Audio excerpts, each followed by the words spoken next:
I shall start with the normal things. There are no fire drills planned for the day. If there are, in true air hostess style, I shall tell you that the fire exits are here, here, and here. Please depart in an orderly fashion and do not run.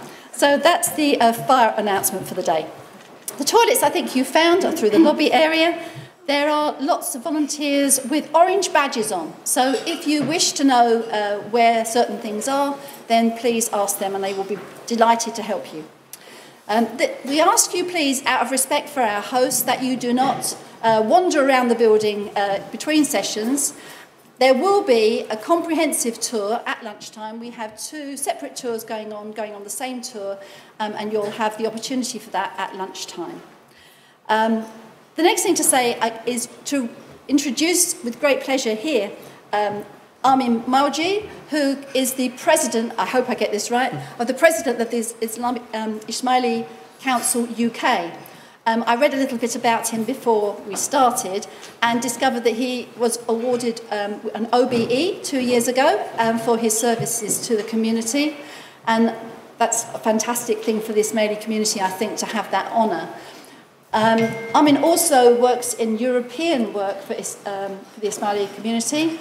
And I've asked him to introduce the centre to you today, and also maybe just to tell you a little bit about how the Ismaili community fits into the Muslim community as a whole. So over to you.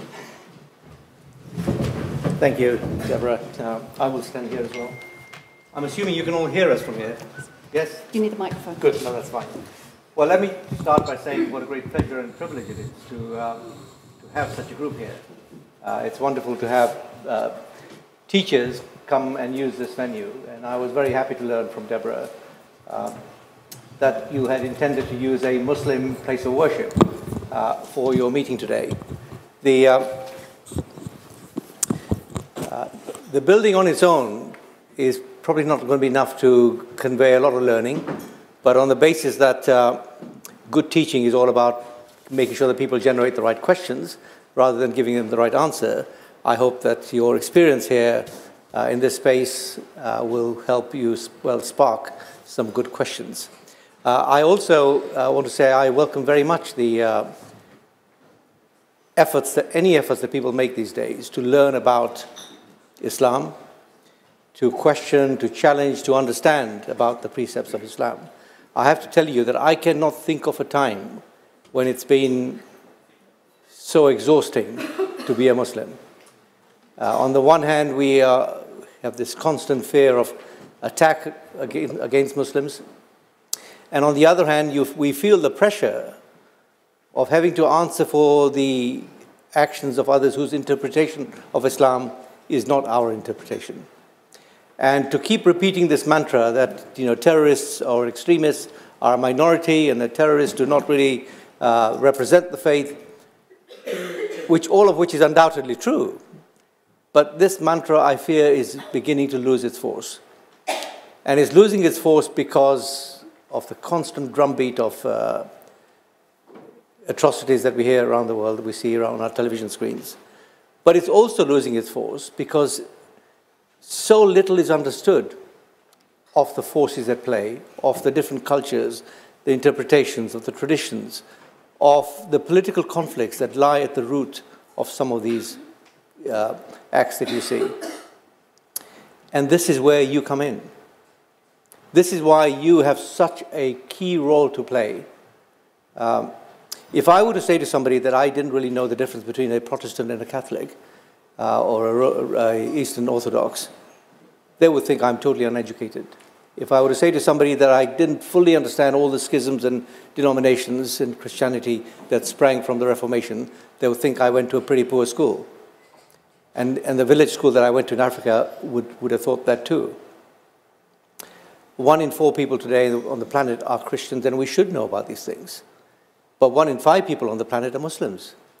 And I am astounded, saddened of how poorly understood Islam is, even amongst educated people who sometimes claim to have an understanding, but it's very often very little more than a superficial understanding of Islam.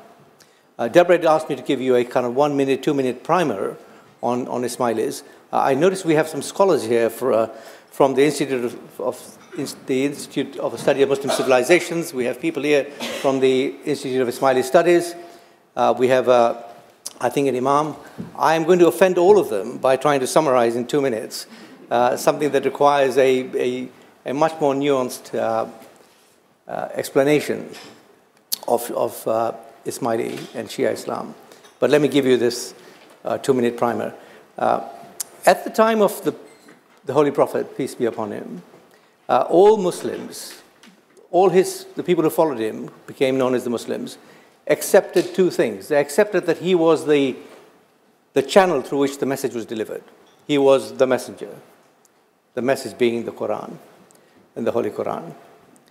But the Prophet also had a second role, which was to help interpret that message, to provide leadership, both secular but also spiritual leadership. When the Prophet died, all Muslims accepted that that instance of revelation had ended with him. But there was a question as to whether there needed to be any continuing spiritual leadership. And the majority of Muslims took the view that the Prophet had, in a sense, shown by his custom, by his example, by his tradition, how that message was to be interpreted. Clearly, people needed secular leadership, but in terms of spiritual leadership and interpretive guidance, the majority of Muslims took this view that you could look to the example, the custom, the tradition of the Prophet as your guide. The Arabic word for custom, tradition is sunnah, and that group of people, the majority, became known as the Sunni Muslims. There was a minority of Muslims, 10, 15%, who took the view that the Prophet, before his death, had in fact designated somebody, his son-in-law, the Prophet had no sons, had designated his son-in-law, Ali, to provide continuing interpretive guidance and to help interpret that message and to contextualize it, depending on time and place and age. And that minority became known as the party of Ali, or in Arabic, Shiat Ali, today shortened to Shia. And in that Shia tradition, this responsibility that was vested in that first Imam, Ali, by the way, in the Shia tradition, the word Imam means something different to the Sunni tradition. The Shias referred to Ali, that person in whom was vested this great responsibility, as their first Imam, to provide this spiritual guidance. After Ali, that succession passed down to, it was passed down hereditary lineage. So it passed down to his son, and then after that his son, and so on.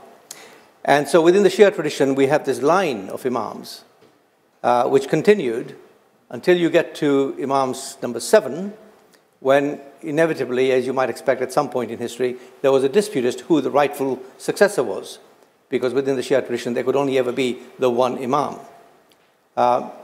And one of the two brothers in this situation was called Ismail, and those who accepted Ismail as the rightful Imam became known as the Ismaili Shias. The other line, which in fact was the mainstream Shia line, then carried on down that second line until it reached 5 more. So now we're down to 12 in that second line of Imams, and stopped at that point because there was no heir.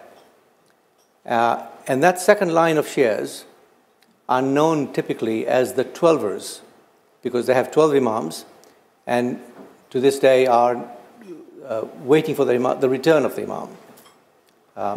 They accept that the Imam is in occultation and will one day come back. But the Shias that you see in Iran and Iraq, generally speaking, are the Twelvers, in Arabic known as the Ithna Ashari Shias. The Ismaili Shias, that line continued and continues to this day with some breakaways over history, to the 49th Imam in that line, who is His Highness the Aga Khan. This building belongs to the Aga Khan.